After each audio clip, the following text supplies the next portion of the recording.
Weekend விடுகதை. ஒரு ஊரில் பெரிய வைர வியாபாரி ஒருத்தர் இருந்தார். ஊர் மையப்பகுதியில் அவருக்கு ஒரு கடை இருந்துச்சு. கடையின் பின்புறம் அவருடைய வீடும் அமைச்சிருந்தார். தினமும் மத்தியானம் உணவு இடைவெளியப்போ கடையில் அவரோட பணியாட்களை இருக்க சொல்லிட்டு வீட்டில் சாப்பிட்டு கொஞ்ச நேரம் தூங்கி ரெஸ்ட் எடுத்து வருவது வியாபாரியின் வழக்கம். அன்னைக்கு ஒரு நாள் ஞாயிற்றுக்கிழமை காலை அந்த வைர வியாபாரியை அவரோட நண்பர் ஒருவர் வந்து சந்தித்து ஒரு அபூர்வமான வைரம் ஒன்றை கொடுத்தாரு. அதோட விலை மற்ற வைரங்களை காட்டிலும் ரொம்பவே ஜாஸ்தின்னு சொல்லிட்டு போனார். வியாபாரி அந்த வைரத்தை கடையில் வைக்காம தனது வீட்டுக்கு கொண்டு வந்துட்டார். அன்று மதியமும் அதே மாதிரி வியாபாரி அவரோட வீட்டில் சாப்பிட்டு அவரோட அறையில் தூங்கிட்டு இருந்தப்போ அந்த வைரம் காணாமல் போயிடுச்சு. அந்த வீட்டுக்குள்ளே 3 பேர் தான் வேலை செஞ்சுட்டு இருந்தாங்க. வியாபாரி அந்த 3 பேரையும் கூப்பிட்டு விசாரிச்சாரு.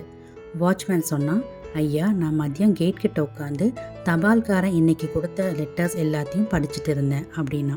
சமையல்காரன் சொன்னான், ஐயா, நான் மதியம் சமையல் கட்டில் எல்லோருக்கும் பிரியாணி செஞ்சுட்டு இருந்தேன், எனக்கு எதுவும் தெரியாது அப்படின்னா. தோட்டக்காரன் சொன்னான், ஐயா, நான் மதியம் வெயில் அதிகமாக இருந்ததுனால செடிகளுக்கு தண்ணி ஊற்றிட்டு இருந்தேன், நான் உள்ளேயே வரல அப்படின்னா. இந்த 3 பேர் சொன்ன பதிலை கேட்ட வியாபாரி ஒருத்தரை மட்டும் நீ தான் திருடன்னு கண்டுபிடிச்சிட்டாரு. அந்த திருடன் யாரு, அவர் எப்படி கண்டுபிடிச்சாருன்னு விடை தெரிஞ்சவங்க இதற்கான விடை மற்றும் காரணத்தை கமெண்ட் பாக்ஸில் பதிவிடுங்க. முதல்ல யார் சரியான விடை சொல்கிறாங்களோ அவங்க கமெண்ட்டை நான் பின் பண்ணுறேன். விடை தெரியாதவங்க கொஞ்சம் வெயிட் பண்ணுங்கள். இதற்கான விடை மற்றும் விளக்கங்களை நாளை கம்யூனிட்டி டேபில் போஸ்ட் பண்ணுறேன். நன்றி. அஸ்ஸலாமு அலைக்கும்.